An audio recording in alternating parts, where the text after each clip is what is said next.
वन्देऽहं श्रीगुरुं श्रीयुतपदकमलं श्रीगुरून् वैष्णवांश्च श्रीरूपं साग्रजातं सहगण रघुनाथान्वितं तं सजीवं साद्वैतं सावधूतं परिजनसहितं श्रीकृष्णचैतन्यदेवं श्रीराधाकृष्णपादान् सहगण ललिता श्रीविशाखान्वितांश्च। हरे कृष्णा कृष्णा कृष्णा हरे हरे, हरे राम राम राम हरे हरे।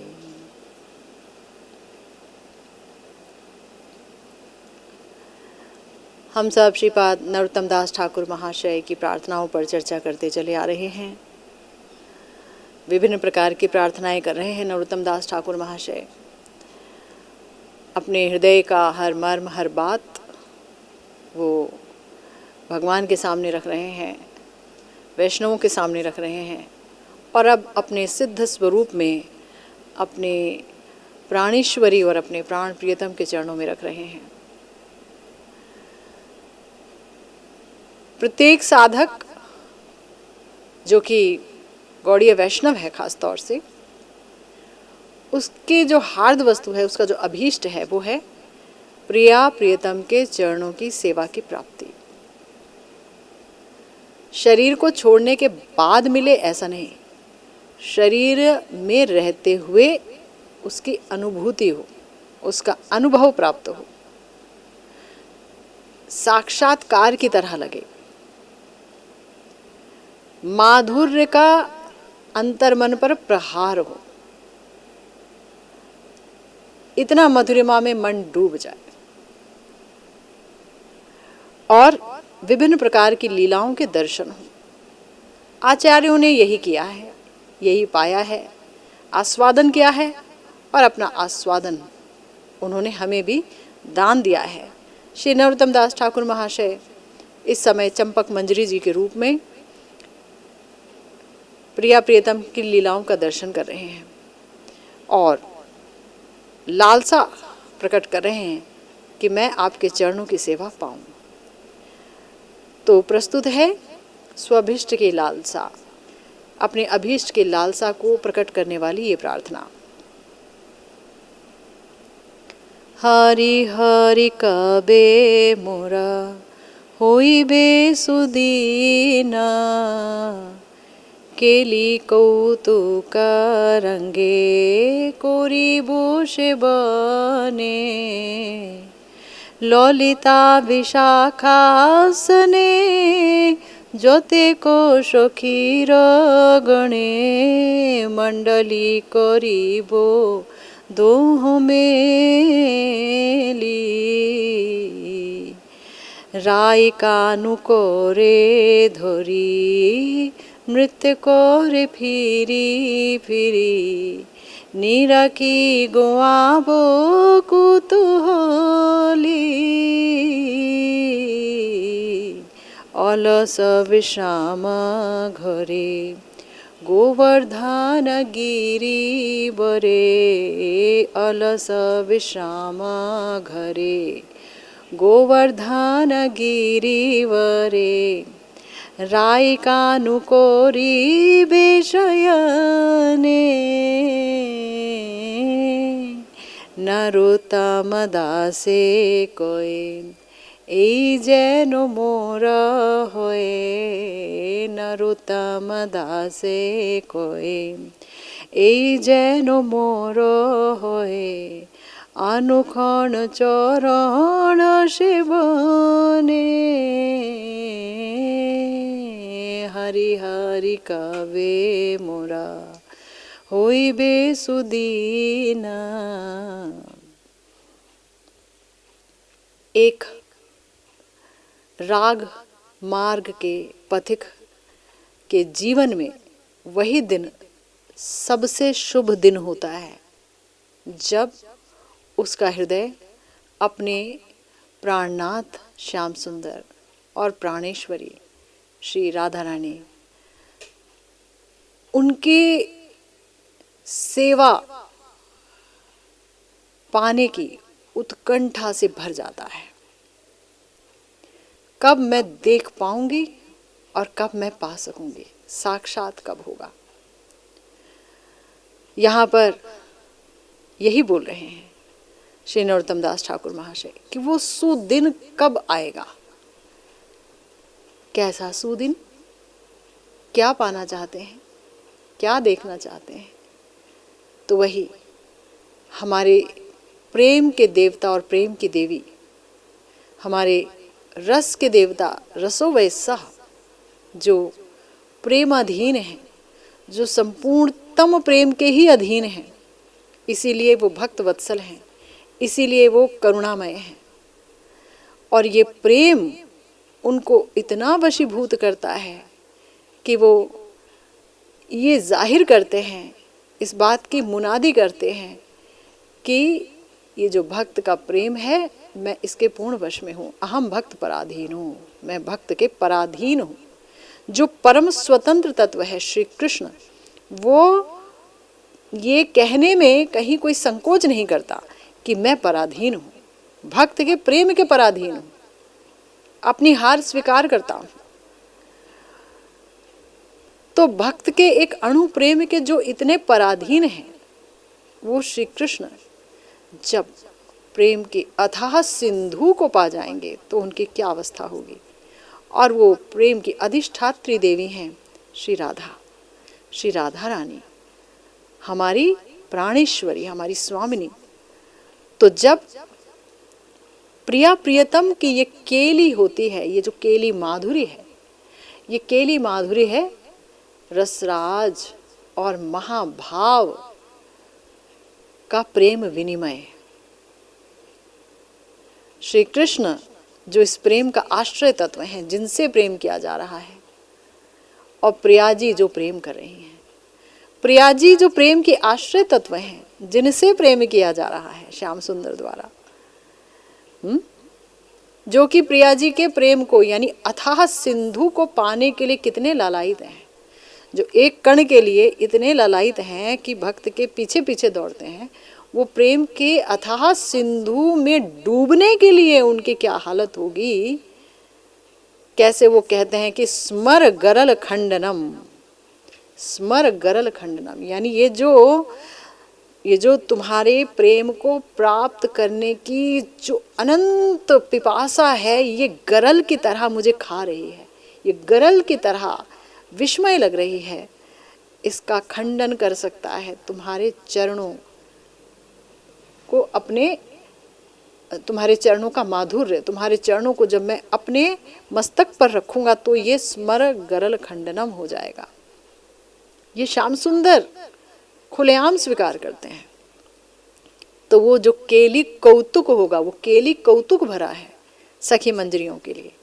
तो वो जब मैं देखूंगी, श्री नरोत्तम दास ठाकुर महाशय अपने सिद्ध स्वरूप में कह रहे हैं, जब मैं वो देखूंगी वहां मैं होंगी, और वो जो केली कौतुक का जो रंग होगा उसमें मैं उनकी सेवा करूंगी, सेवा करूंगी। सेवा ही मंजरियों का परम अभीष्ट है, सेवा रस से गठित है मंजरियों का देह, उनका मन, उनके प्राण। युगल सेवा ही उनका एकमात्र अभीष्ट वस्तु है, युगल की सेवा। राधा स्नेहाधिका है और युगल की सेवा चाहिए। ललिता विशाखा सने जोते को सखी गणे, मंडली करी बोधो हो मेली, राई कानू धरे करे धरी नृत्य करे, फिरी फरी निरखी गवाबो कुतूहली। रास का वर्णन है यहाँ पर कि समस्त सखियों के साथ जब प्रिया प्रियतम नृत्य करेंगे तो मैं कौतूहल के साथ वो रास नृत्य देखूंगी। सीधी सी बात है, ये आंखें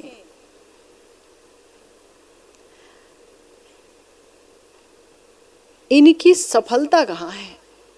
अगर इन आंखों ने प्रिया प्रियतम का रूप दर्शन नहीं किया, उनके लीलाओं का दर्शन नहीं किया, उनकी मधुरिमा में हाहाकार नहीं हुआ, है ना, बोला ना, जो आंख से ही ना निकले तो वो लहू क्या है। इतना हाहाकार हृदय में ना भरा, अगर प्रिया प्रियतम को देखने की आकांक्षा, उनके इस रास नृत्य को देखने की उत्कंठा ही अगर हृदय में घर नहीं कर पाई, तो फिर हाय हाय विफल मोर जीवन। महाप्रभु ने स्वयं ये बात बोली, देह इंद्रिय वृथा सब मोर। कृष्ण प्रेम धन बिना सब बेकार हो गया, दरिद्र मोर जीवन, देह इंद्रिय वृथा सब मोर। ये सारी मेरी जो इंद्रियां हैं सब, ये देह सब बेकार है। ये महाप्रभु कह रहे हैं, चैतन्य महाप्रभु हैं, प्रेम के ही अवतार हैं। युगल सरकार ही एक हो गए, रसराज महाभाव एक हैं, लेकिन खुद को अनुभव करने की, खुद को पाने की इतनी तड़प है। ये श्याम रस का मधुपान करने की इतनी तड़प है, ये श्याम को पाने की इतनी तड़प है प्रिया जी के भाव और अंग कांति को लेकर के। तो वो तड़प ही अगर नहीं हुई तो हमारी भक्ति, हमारा भजन विफल हो गया। अंततः ये तड़प हृदय में उत्पन्न होनी ही चाहिए, भजन का यही मकसद है। तो अब आइए हम गुरुदेव के सुधा कणिका व्याख्या का आश्रय लेते हैं, अवलंबन लेते हैं। गुरुदेव ने बहुत ही सुंदर तरीके से इस पद का वर्णन किया है। गुरुदेव कहते हैं कि श्रील नरोत्तम ठाकुर महाशय ने पिछले पद में अपने स्वरूप आवेश में एक मधुर लीला की स्फूर्ति प्राप्त की और उस स्फूर्ति में विराम आ जाने पर उत्कंठा से भरकर उसी लीलागत सेवा के लिए प्रार्थना की। स्वरूप आवेश में, ये शब्द बार बार आएगा, स्वरूप आवेश, स्वरूप आवेश, देह आवेश नहीं, स्वरूप का आवेश। मैं प्रिया जी की किंकरी हूँ, इसके अलावा मेरा अन्य कोई परिचय नहीं, मैं और कुछ नहीं हूँ। मैं किसी की माता, किसी की पिता, किसी की बेटी, किसी की सास, किसी की बहू, मैं कुछ भी नहीं हूँ। तो मैं क्या हूँ? मैं सिर्फ प्रिया जी की किंकरी, उनकी दासी के अलावा और कुछ नहीं हूँ। दासी का ही जो अभिमान है वही हृदय में घर कर जाना चाहिए, पूरी तरह से रग रग में ये दासी का अभिमान भर जाना चाहिए, वरना सब विफल है ना। तो स्वरूप आवेश में जब कोई लीला का दर्शन करता है तो वही दर्शन वास्तविक दर्शन है। स्वरूप हमारा जो है हमें प्रिय प्रियतम के सेवा तक ले जाता है। तो इस पद में पहले आरती से भरकर उसी सेवा के लिए प्रार्थना कर रहे हैं। साधक अभिमान में भी स्वरूप का अति प्रगाढ़ आवेश है। अभिमान साधक का है, तभी तो बोल रहे हैं हरि हरि कवे मोर होई बे सुदिन। अगर स्वरूप में होते तब तो नहीं बोलते कि हरि हरि कवे मोर होई बे सुदिन, लेकिन स्वरूप के आवेश, उनका स्वरूप का आवेश इतना अधिक है कि साधक आवेश को भी वो ढक लेता है।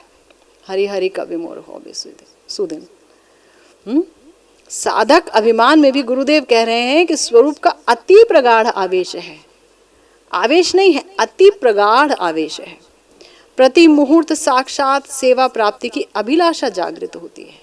प्रति मुहूर्त साक्षात सेवा के बगैर नहीं रह सकते, है ना। अगर कोई हर पल हर समय अपने स्वरूप में अवस्थित रहेगा, स्वरूप के अभिमान में रहेगा, तो वहाँ वो सेवा करेगा भी और वो सेवा की अभिलाषा से युक्त भी होगा। लेकिन अगर कोई अपने साधक आवेश में हो, देह के आवेश में हो और भजन कर रहा हो, तो उसके अंदर इतनी प्रगाढ़ लालसा नहीं उठेगी कि मैं आपको कब पाऊंगा। जब उसका स्वरूप का आवेश उस पर हावी होने लगेगा तो साधक देह में भी वो जानेगा हाँ मैं साधक हूँ, तो उस स्वरूप आवेश को लेकर के उसकी छटपटाहट और तीव्र होती चली जाएगी।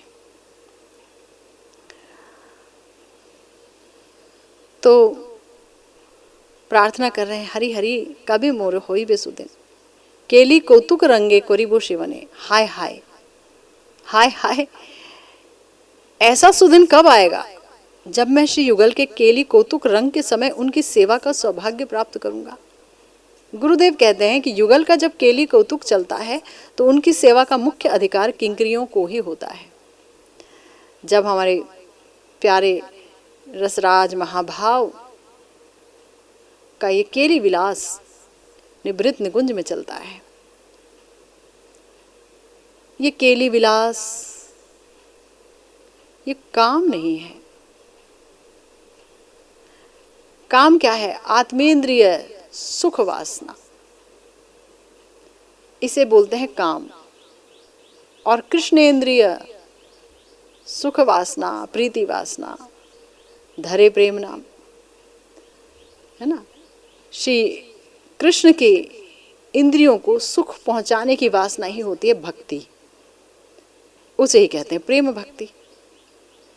और प्रिया जी जो कि प्रेम की लक्ष्मी है, प्रेम लक्ष्मी, प्रेम की अधिष्ठात्री देवी हैं, वो अपनी प्रत्येक इंद्रिय से श्याम सुंदर की प्रत्येक इंद्रियों को सुख पहुंचाना चाहते हैं। और मैंने बताया कि यहाँ पर कोई भी हाड़ मांस का बना नहीं है, यहाँ कुछ भी कुत्सित नहीं है, यहाँ मात्र और मात्र प्रेम विलास है। दोनों ही सच्चिदानंदमय हैं। कृष्ण ही कृष्ण के साथ हैं, प्रिया जी ही कृष्ण हैं देखा जाए तो, क्योंकि श्री कृष्ण की आह्लादिनी शक्ति है। ये राधा तत्व समझना बहुत जरूरी है। श्री कृष्ण की आह्लादिनी शक्ति है, उनकी मन, उनकी इंद्रियां, उनके चित्त सब कृष्ण प्रेम से बने हैं, महाभाव से बने हैं। कृष्ण प्रेम की विकृति है। कृष्ण प्रेम ही मानो प्रिया जी का रूप धारण करके और श्री कृष्ण को सुख पहुंचा रहा है। अपनी ही स्वरूप शक्ति के साथ विलसित हैं श्याम सुंदर। और ऐसे में जो हम सोच भी नहीं सकते, वो गौर हरि की कृपा से इस जीव को प्राप्त है।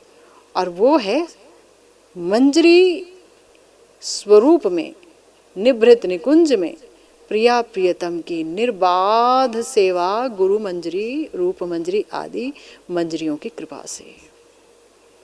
निर्बाध सेवा जो अचिंतनीय है, सोचा नहीं जा सकता है जिसके बारे में, वो गौर हरि की कृपा से, नित्यानंद प्रभु की कृपा से हासिल है, आसानी से मिला हुआ है।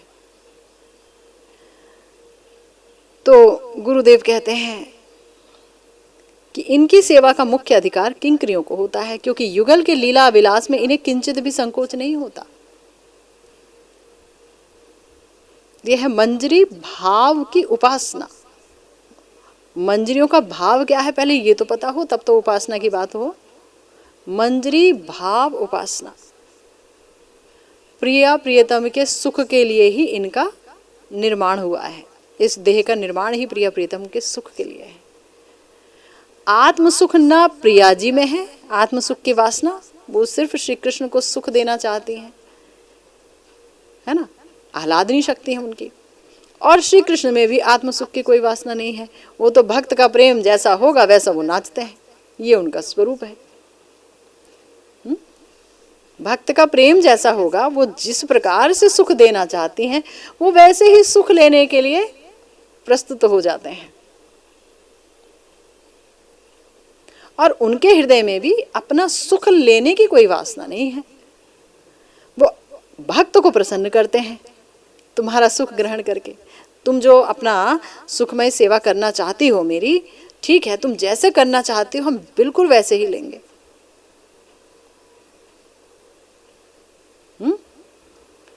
और प्रिया जी अपने मादनख्या महाभाव से श्याम सुंदर को जो वो सोच भी नहीं सकते उससे भी अधिक सुख दे करके संतुष्ट होती हैं।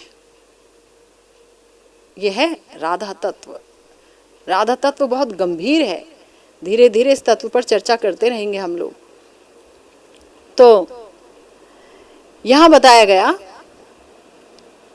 कि युगल के लीला विलास में उन्हें किंचित भी संकोच नहीं होता,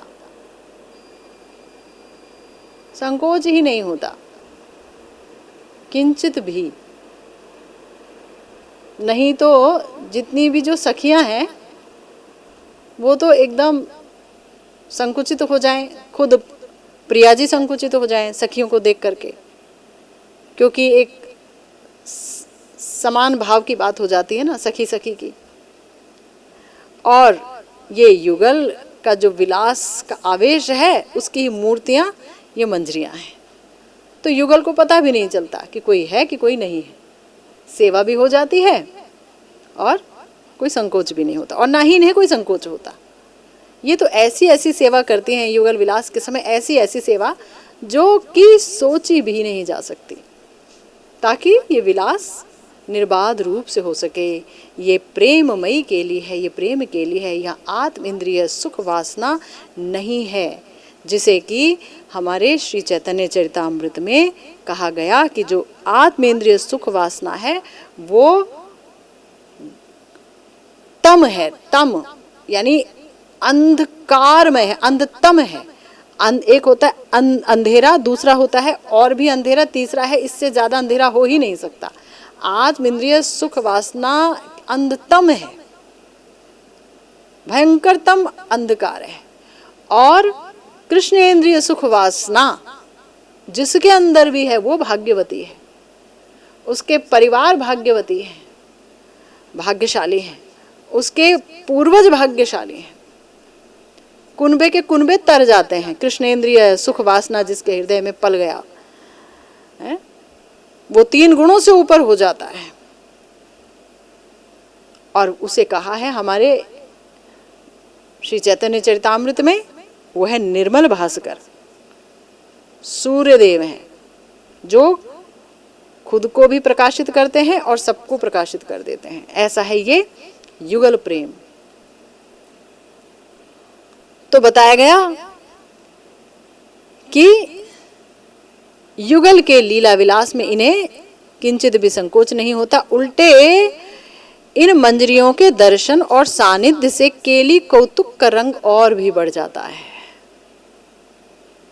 प्रिया प्रियतम का ये जो माधुर्यमय विलास है, प्रेममय विलास, ये जो प्रेम है, ये जो निश्चल प्रेम है, ये और भी बढ़ जाता है उन मंजरियों की उपस्थिति में। तो सोचिए आप, मंजरियों का भाव तादाद में कितना है प्रिया प्रियतम के साथ, उनके भावों के साथ। वो सोच भी नहीं सकते, जैसी वैसी ये सेवा कर देती हैं। प्रिया जी श्याम सुंदर के माधुर्य का दर्शन करती हैं और श्याम सुंदर प्रिया जी के संपूर्ण माधुर्य का समस्त भावों के साथ दर्शन करते हैं, भाव अलंकारों के साथ दर्शन करते हैं। लेकिन दोनों ही अपने आप को नहीं देख पाते। लेकिन ये मंजरियां युगल दर्शन करती हैं, युगल माधुर्य का पान करती हैं, युगल विलास का पान करती हैं। और याद रखिए, हमारे प्यारे रसराज श्री कृष्ण वो धीर ललित नायक हैं। यही बोला गया श्री चैतन्य चरितामृत में। कविराज जी कहते हैं, गोस्वामी पाद, धीर ललित नायक निरंतर काम क्रीड़ा जहार चरित। कृष्ण के कहिए धीर ललित निरंतर काम क्रीड़ा जहार चरित। ये जो निरंतर प्रेममयी क्रीड़ा है, यही उनका चरित्र है। गोपियों के साथ प्रेममयी क्रीड़ा। गोपियों के साथ क्यों? सभी के साथ, लेकिन गोपियों के साथ इसलिए क्योंकि रसराज का रसिक शेखरत्व प्रकट ही गोपियों के साथ होता है। क्योंकि उनका ये जो रस ग्रहण करने की क्षमता तो असीम है।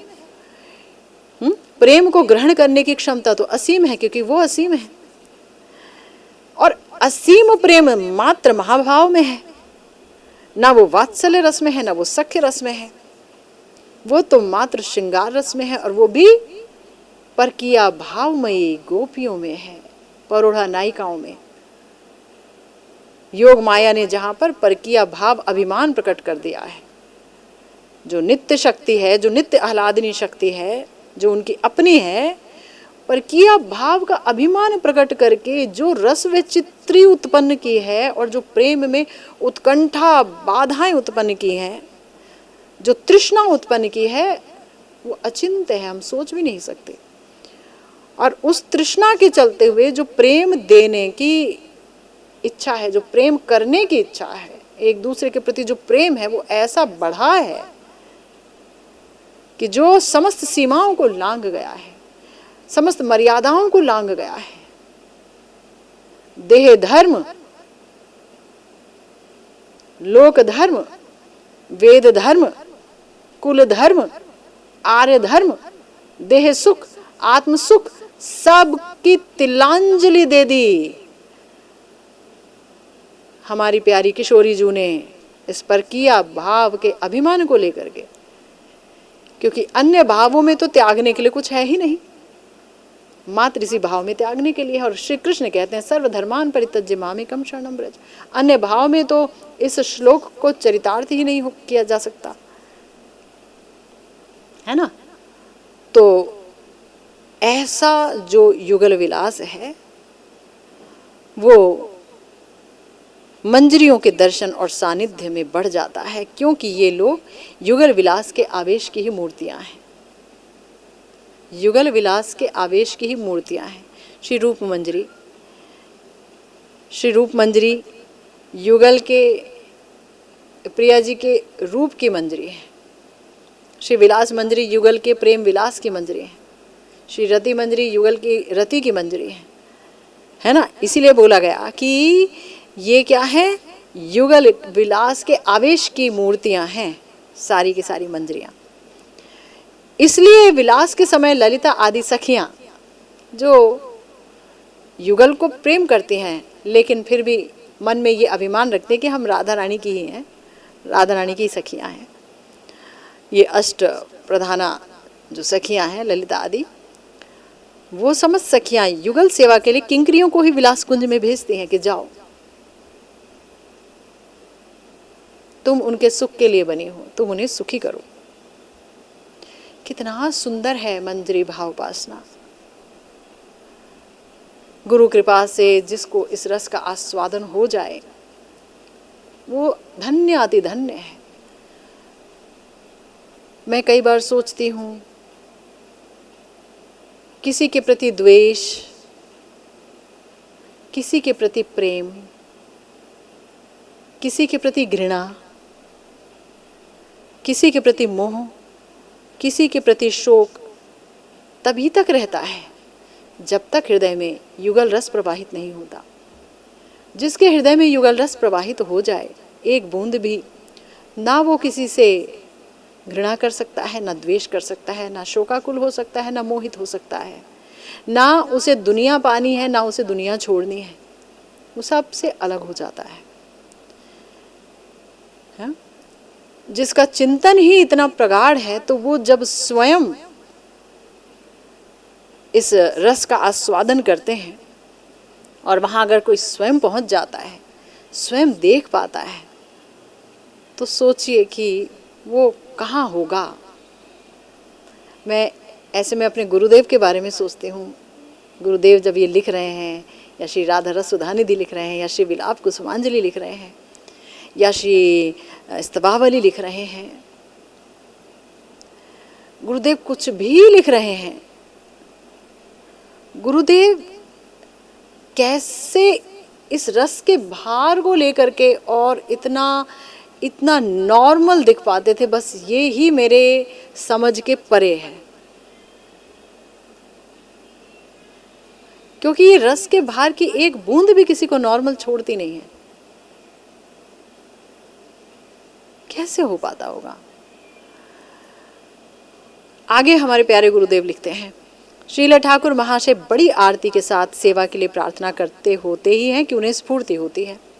स्फूर्ति प्रेमिक के आंखों के आगे चिंतनीय लीला ही स्फूर्ति में उदित होती है। जो वो सोचता रहता है, चित्त शुद्ध होता है, तो वो स्फूर्ति में वो लीला उदित हो जाती है। ध्यान गाढ़ा होते ही स्फुरण होने लगता है, वो अपने को वहाँ साक्षात देखने लगते हैं। लीला साक्षात्कार की तरह दिखती है, उसे ही स्फुरण कहते हैं। साक्षात्कार की तरह सामने सामने हो रहा है, मैं यहाँ बैठी हूँ, ये सब हो रहा है सामने, और मैं भी अपने ही स्वरूप में उस लीला में हूँ। क्या देख रहे हैं? गुरुदेव कह रहे हैं, आंखें बंद कर ध्यान का आस्वादन और आंखों से देखकर ही स्फूर्ति का आस्वादन। आंखें बंद किए तो ध्यान में जो आनंद आता है वो आनंद आ रहा है आत्मा को, और अंदर है तो लीला में है तो आंखें खुली हुई हैं, तभी तो सेवा कर पा रहे हैं ना। अपने स्वरूप की आंखें बंद नहीं है, स्वरूप की आंखें खुली हुई हैं, वो स्वरूप सेवा कर रही है प्रिया प्रियतम की।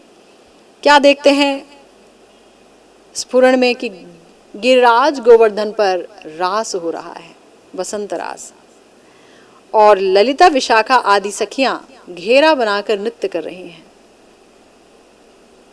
बीच में प्रिया प्रियतम अपूर्व भंगिमा के साथ नृत्य रस में निमग्न हैं, अपूर्व भंगिमा को देख रहे हैं, जो हम सोच भी नहीं सकते वो देख रहे हैं। प्रिया प्रियतम श्री राधा माधव परस्पर का हाथ पकड़े घूम फिर कर नृत्य कर रहे हैं। और हमारे शास्त्र कहते हैं कि समस्त राग, उतने राग भी कोई यहाँ नहीं जानता, समस्त राग ही रास का आश्रय लेते हैं और प्रिया प्रियतम की सेवा करने पहुंच जाते हैं। समस्त राग, समस्त ताल, समस्त वाद्य यंत्र, सुयंत्र, दूर यंत्र नहीं, सुयंत्र, समस्त सुयंत्र पहुंच जाते हैं। कितनी प्रकार के गान, कितनी प्रकार की भंगिमाएं होती हैं और नृत्य हो रहा है। शीला ठाकुर महाशय चंपक मंजरी के रूप में अतिशय कौतूहल के साथ युगल की मोहन नृत्य माधुरी देख रहे हैं। वहीं खड़े हैं अपनी गुरु मंजरी के वाम अंग पर, बाईं तरफ, और वहाँ रूप मंजरी आदि सब मंजरियाँ खड़ी हैं और देख रहे हैं और आस्वादन कर रहे हैं। लगता है जैसे कि किसी अकल्पनीय रस सिंधु की माधुर्य तरंगे ऊंचे उठ उठकर विश्व को डुबो रही हैं। क्या भक्त, क्या भगवान, रास रस की वो उत्ताल तरंगमाला दोनों ही को आत्महारा बना देती है। जहां रास में नाच रही समस्त सखियां आत्महारा हैं, वहीं श्याम सुंदर भी कम आत्महारा नहीं है। आखिर उन्होंने ही तो बंसी बजाई, बंसी पर सबको पुकारा। हमारे प्यारे भगवान ने अपने श्री मुख से कहा, संति यद्यपि में प्राज्या लीलास्तनास्ता मनोहरा, ना ही जाने स्मृते रासे मनो में कीदृशम भवेत। कि यद्यपि मेरी बहुत सी लीलाएं हैं भाई, प्रकट हुए जब वहां से लेके पूतना और फिर उसके बाद तृणाव्रत और ना जाने कितने सारे राक्षसों का वध करते करते सखाओं के साथ खेलना कूदना, मैया के साथ कितने प्रसंग हैं, अनंत प्रसंग हैं। लेकिन तो भी समस्त मनोहर लीलाओं में भी रास लीला की स्मृति मात्र से मेरा मन ना जाने कैसा हो जाता है। श्री कृष्ण कहते हैं, मैं खुद समझ नहीं पाता। इसीलिए रास पंचाध्यायी को श्रीमद् भागवतम के पंच प्राण कहा गया है। और आश्चर्य की बात है कि 5 अध्याय बोल दिए श्रीपाद सुखदेव गोस्वामी जी ने, परंतु एक भी गोपी का नाम प्रत्यक्ष रूप में नहीं लिया, अप्रत्यक्ष रूप में ले लिया, प्रत्यक्ष रूप में नहीं लिया। प्रिया जी का नाम भी नहीं ले पाए कि समाधि लग जाएगी। रास है ही समस्त रसों का उत्सव है, वहाँ समस्त रस मिलते हैं तो रास होता है। तो इस समय महाराज परीक्षित को कथा सुनाएं कि वो समस्त रसों के उत्सव में जाकर के और प्रिया जी का नाम लेकर के और वो मूर्छित हो जाएं। मगर ये भी जानते हैं कि जब तक रास रूपी उपहार परीक्षित जी को नहीं देंगे तब तक वो पाएंगे ही क्या। रास रूपी उपहार देंगे तो ही प्राण शीतल होंगे। ये रास, इस रास के बगैर और रास लीला के बगैर, इसको जाने बगैर, इसको देखे बगैर, इसको सुने बगैर, इसको अनुभव किए बगैर प्राण तो शुष्क ही रहेंगे। तो गुरुदेव ने यहाँ एक एग्जाम्पल दिया, माथुर विरह में कातर हैं ब्रज देवियां, और जब उद्धव जी आए तो विरह के उन विषम दिनों में भी, यानी इतनी विरहकुल हैं, मथुरा चले गए श्याम सुंदर, इतनी विरहकुल हैं कि विरह के उन विषम दिनों में भी रास की रात्रि की स्मृति ने उनके चित्त को आलोड़ित कर दिया, उनका चित्त व्याकुल हो गया। और उद्धव जी से वो पूछ ही बैठी। श्रीमद् भागवतम में बात आई, दशम स्कंद के 47वें अध्याय के 43वें श्लोक में, ताकिम निशा स्मृति यासु तदा प्रियाभीर वृंदावने कुमुद कुंद शशांक रम्ये रेमे कुवण चरण नूपुर रास गोष्ठयाम स्मा भिरीडित मनोज्ञ कथा कदाचित। पूछने लगी, हे यदुप्रवीर, तुम्हारे प्रभु मथुरा नागरियों को पाकर हम लोगों को भले ही स्मरण ना करें, क्योंकि अब तो मथुरा में भी और भी अच्छी अच्छी स्त्रियां हैं, पर क्या वो रास रजनी की बात भी स्मरण नहीं करते? ये जो रास की रात्रियां उन्होंने हमारे साथ बिताई, वो जो रास की रात जो ऐसी वैसी रात नहीं थी, वो रास की रातें अद्भुत थी। अन्य सभी हम लोगों से उनकी बात सुनते थे, आज हम ही तुमसे पूछ रही हैं। उन रातों की याद आते ही हृदय एक अनिर्वचनीय उन्मादना से अधीर हो जाता है। उन रातों में कालिंदी के काले जल में, कालिंदी जमुना जी के काले जल में कुमुद आदि सफेद पुष्पों के विकसित होने से कृष्णा का कृष्णवर्ण जल दूध की तरह शुभ्र हो गया था, धवल हो गया था, सफेद हो गया था। इतनी सफेद कमलिनियां खिली हुई थी और इतना बड़ा चंद्रमा और उसकी सफेद सफेद किरणें पड़ रही थी कि सब कुछ शुभ्र वर्ण का दिख रहा था। वृंदावन राशि राशि कुंद आदि शुभ्र पुष्पों के खिलने से मानो हंसता था। सब जगह श्री कृष्ण को प्रिय है शुभ्र पुष्प, वो सफेद प्रकार के कुंद आदि, चमेली आदि, मोगरे आदि अनेक पुष्प जो है अचानक प्रकट हो गए असंख्य मात्रा में और खूब खूब खूब सुगंध भर गई। ऐसा लग रहा था मानो वृंदावन हंस रहा हो।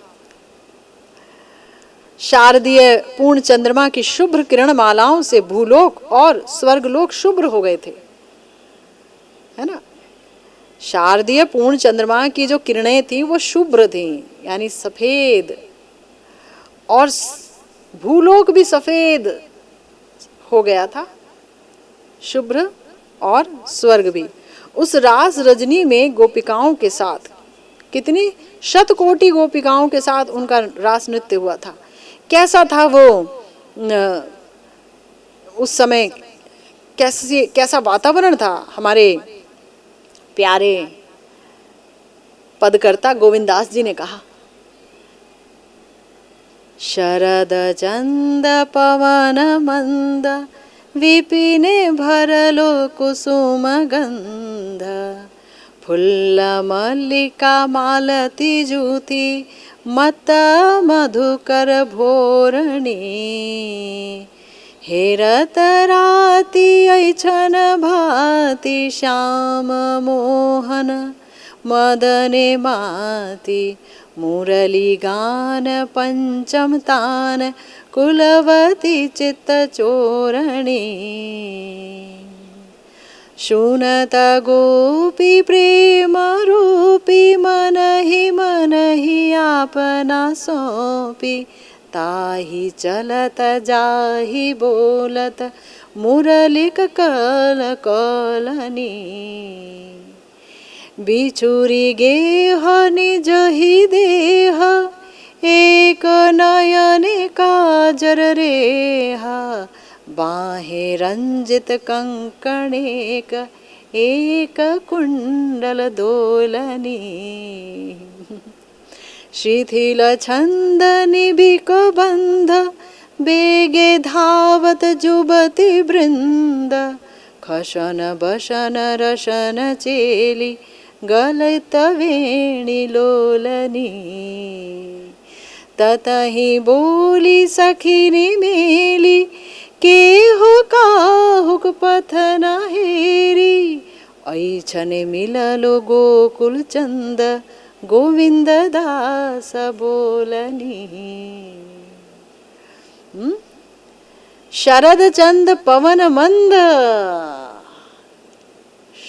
शारदीय रात की चंद्रमा है और मंद मंद पवन बह रही है और समस्त वृंदावन में कुसुम की गंध भर गई, पुष्पों की सुगंध भर गई, सुगंधित वृंदावन, फुल्ल मल्लिका मालती जूथी और उस पर मत्त मधुकर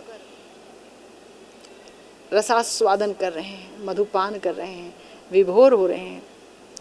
और ऐसी रात को देखकर श्याम मोहन ने मदने माती, मदन से मत होकर, ये मदन क्या है? ये है भक्तों के प्रेम का आस्वादन करने की पिपासा। भक्त प्रेम जिसको बढ़ाना हमारे प्यारे श्याम सुंदर बहुत अच्छी तरह से जानते हैं। तुरंत दर्शन नहीं देते और बढ़ाते हैं और बढ़ाते हैं, मिलते हैं फिर बिछड़ जाते हैं। तो ऐसे भक्त प्रेम, ताकि अनंत प्रेम मिले, ऐसे प्रेम के मधुकर श्याम सुंदर वो मदन में मतवारे होकर मुरली गान पे पंचम तान छेड़ दिए। पंचम तान सारे गा मा पा के स्वर से छेड़ दिए। और कुलवती चित्त चोरणी, जहाँ भी कुलवतियाँ यानी कि जो उनकी गोपिकाएं हैं, उनके समस्त चित्त को उन्होंने काम बीज का मंत्र डालकर चुरा लिया।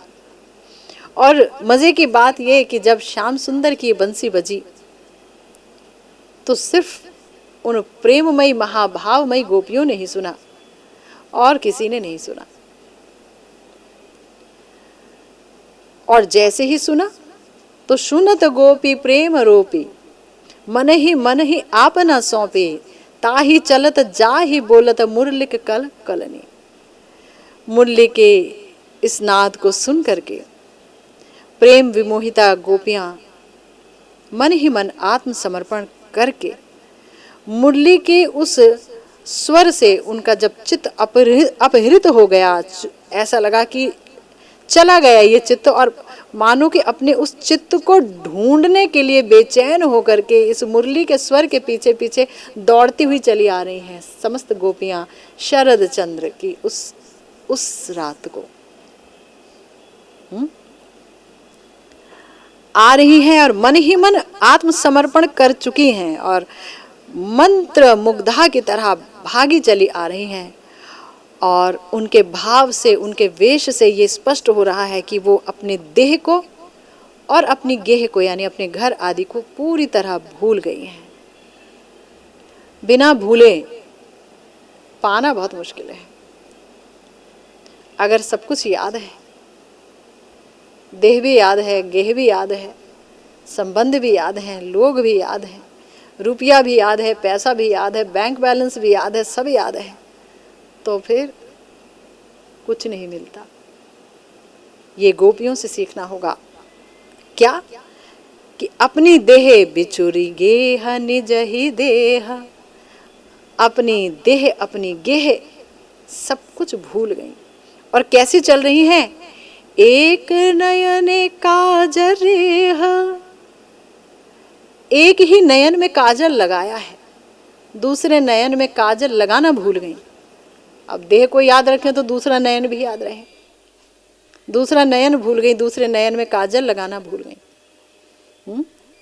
या फिर ये सोच रही है कि एक नयन का काजल ही श्याम सुंदर क्या झेल पाएंगे, अगर दूसरे नयन का काजल भी लगाऊंगी तो रास नहीं हो पाएगा,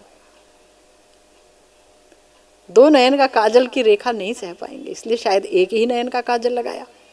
या फिर ये सोच रही है कि एक नयन का काजल लगाया और अब श्याम सुंदर तुम्हें अपनी सेवा का मौका दूंगी, दूसरे का तुम लगाना, ऐसे ही लगाना जैसे लगाया। या ये सोच रही हैं। और तो और एक ही बाजू में कंकण पहना, दूसरे में पहनना भूल गई, और एक ही कुंडल दिया था कि दूसरा डालना था कि वो भी भूल गई। और वो कुंडल कैसा है कि जब गोपियां दौड़ी चली आ रही तो कुंडल दोलनी, कुंडल मानो डोल डोल करके इशारा कर रहा है कि अरे कहाँ जा रही हो, इस तरफ चलो, मैं तुम्हें रास्ता दिखाता हूँ, जहाँ तुम्हारा चित्त चुरा के ले गए श्याम सुंदर, कहाँ पर खड़े हैं मैं ले जाता हूँ, मैं तुम्हें गाइड करता हूँ, चलो चलो चलो मेरे पीछे चलो। तो कुंडल डोलनी, कुंडल डोल रहा है। शिथिल छंद निविक बंध वेगे धावत जुवते वृंद। ये युवतियां हैं, ये किशोरियां हैं जो भाग रही हैं, ये प्रेम से बनी हुई हैं, ये महाभावमयी हैं, ये प्रेममयी हैं, जो श्याम सुंदर को सुख देने के लिए दौड़ी चली आ रही हैं। गुरुदेव कहते हैं कि 300 करोड़ गोपियां हैं जो कि दौड़ी चली आ रही हैं श्याम सुंदर को सुख देने के लिए। और क्या हो रहा है? और हो रहा है कि इस तरफ सबकी ही नीवी बंध शिथिल हो रहा है, उत्तरीय शिथिल हो रहा है, ओढ़नी कहीं कहीं गिर रही है, किंकणी खुली खुली जाती है। ये जो किंकणी है, ये जो कमरबंद है, वो खुल रहा है। हा? और वेणी विगलित डोल रही है। वेणी जो है चोटी बांध के आई थी, वो सब खुले खुले जा रहे हैं, इतनी तेजी से दौड़ रही हैं श्याम सुंदर की तरफ। और इतनी सारी गोपियां चल रही हैं, पर आश्चर्य की बात है कि ये हमेशा अपनी सखियों के साथ मिलकर ही काम करती थी, लेकिन इस समय इतनी गोपियां दौड़ रही हैं पर कोई किसी को नहीं देख रहा है। सब अपनी मंजिल की तरफ दौड़ी जा रही हैं, श्याम सुंदर की तरफ। कोई किसी को नहीं देख रहा है, देख ही नहीं पा रहा है। बस निगाह में है तो श्याम सुंदर, श्रवण में है तो श्याम सुंदर, दौड़ी चली जा रही हैं। और दर्शनकारी मंजरियों के भावावेश में हमारे प्यारे पदकर्ता गोविंदास जी कह रहे हैं कि इतनी आत्महारा है गोपियां कि कृष्ण भी आत्महारा होकर के इन गोपियों के साथ मिले। तो देखिए, यह प्रेम सिंधु हमारी गोपियां महाभावमयी। तो गुरुदेव कह रहे हैं कि उस रास रजनी में 100 कोटि गोपियों के साथ उनका रास नृत्य हुआ और सभी के चरणों की नूपुर की मनोहर ध्वनि से रास स्थली मुखरित हो गई। रात, जहां अन्य कोई शब्द नहीं होता, शोर नहीं होता, ऐसी रात। पवन बह रही है धीरे धीरे और कुसुम गंध है चहुं ओर, और चहुं ओर बड़ी ही सुंदर चंद्रमा की। कहा जाता है कि अनंत कोटि चंद्र उस एक चंद्र में समाहित थे। ऐसा दिव्य अति दिव्य चंद्रमा, उसकी ज्योति श्री जी के अंग की कांति से ही निकल रही है। ऐसी ज्योतिर्मय चंद्रमा, उससे शुभ्र हुआ पूरा रास मंडल। और ऐसे में जब रास हो रहा है तो समस्त गोपियां, एक गोपी नहीं 100 कोटि गोपियां नृत्य कर रही हैं। और 100 कोटि गोपियों के नृत्य से जो चरणों में जो नूपुर की ध्वनि छम छम छम छम छम छम छम जो हो रही है, वो कैसी होगी, कितनी आश्चर्यचकित कर रही होगी और कितनी मधुर होगी। ताल के साथ जब नाच रही तो क्या होगा। तो गुरुदेव कहते हैं कि सभी के चरणों की नूपुरों की मधुर ध्वनि से रास स्थली मुखरित हो गया था। जिन प्रियाओं के साथ वो मनोहर नृत्य हुआ था, गोपियां बता रही हैं उद्धव जी को कि वो अब इस जगत में नहीं। कारण जिन्होंने वो सौभाग्य प्राप्त किया था, उन्हें क्या कृष्ण ऐसा विरह दे सकते हैं? क्या ऐसा विरह हो सकता है? इतना बड़ा सौभाग्य के बाद इतना बड़ा दुर्भाग्य। जिस कृष्ण के साथ लक्ष्मी जी भी रास में नहीं जा पाई, श्री कृष्ण को प्राप्त करने की आकांक्षा से, जो आज भी बेलवन में तपस्या कर रही हैं, ऐसे श्री कृष्ण को इन गोपियों ने रास नृत्य में पा लिया और यूं भी पा लिया। तो ऐसे कृष्ण क्या उन्हें कभी त्याग कर मथुरा जा सकते हैं? अरे नहीं, जिनके साथ उन्होंने नृत्य किया था वो तो अब नहीं है, वो तो चली गई, मर गई वो गोपियाँ। ऐसा गोपियाँ निर्वेद के साथ, कष्ट के साथ, विषाद के साथ कह रही हैं। गुरुदेव कहते हैं, यद्यपि ये लोग वही रास नायिकाएं हैं, तथापि विरह में वे रास रजनियां अब उन्हें बड़ी ही दुर्लभ लग रही हैं। जो भी हो, शीला ठाकुर महाशय ने स्फुरण में चंपक मंजरी के रूप में गोवर्धन तट पर रास रस माधुरी का आस्वादन किया है। रास नृत्य के अवसान पर सखियों सहित युगल किशोर अब विश्राम कर रहे हैं। क्लांत हो गए। अब ये क्लांति, ये थकना भगवान को तो नहीं हो सकता, लेकिन ये तो हमारे लीलाओं के नायक हैं, ये तो लीलामय हैं हमारे प्यारे श्याम सुंदर। और ये जो क्लांति है ये भी सेवा देने के लिए ही है, सेवा सुख देने के लिए है ये थकावट भी। और नरवत लीला है, ये भी याद रखना होगा। नर लीला नहीं, नरवत लीला है। तो अब रास नृत्य के अवसान पर सखियों सहित युगल किशोर विश्राम कर रहे हैं। किंकरी के रूप में श्रील ठाकुर महाशय ने उनकी सभी सेवा का सुयोग प्राप्त किया। बीजन का, तांबूल दान का, जलदान, माल्य अर्पण, पादमर्दन आदि समस्त सौभाग्य प्राप्त किया। और विश्राम के पश्चात निकटस्थ पृथक पृथक कुंजों में जितनी गोपियां थी, श्याम सुंदर उतने ही रूप धारण कर, यानी उतने ही होकर के समस्त गोपियों के साथ उन्होंने जो है इस प्रेम रस विलास का आस्वादन किया। उसके बाद उस रति रस से अलसाए श्री राधा माधव गोवर्धन गिरी गुहा में शयन कर रहे हैं और चंपक मंजरी श्री युगल चरण वक्ष पर रखकर उनकी सेवा कर रहे हैं। यही है अभीष्ट प्राप्ति, यही है लालसा, यही मिलना चाहिए, है ना। इसी बीच स्फूर्ति रुक जाती है। श्रील ठाकुर महाशय हाहाकार करते हुए उसी सेवा के लिए आरती से भरकर प्रार्थना कर रहे हैं। अलस विश्राम घरे गोवर्धन गिरिवरे राई कानु कोरी विषयन नरोत्तम दासे कहे ए जैनो मोर होय अनुक्षण चरण सेवने। मैं अनुक्षण प्रतिक्षण राय कानू के चरणों की सेवा करती रहूं। चंपक मंजरी जी के आवेश में श्री नरोत्तम दास ठाकुर महाशय इसी अभिलाषा को सुस्पष्ट कर रहे हैं, बार बार कह रहे हैं। और आगे भी उन्होंने ऐसी ही एक बड़ी प्यारी लालसा जो है उन्होंने अभिव्यक्त की है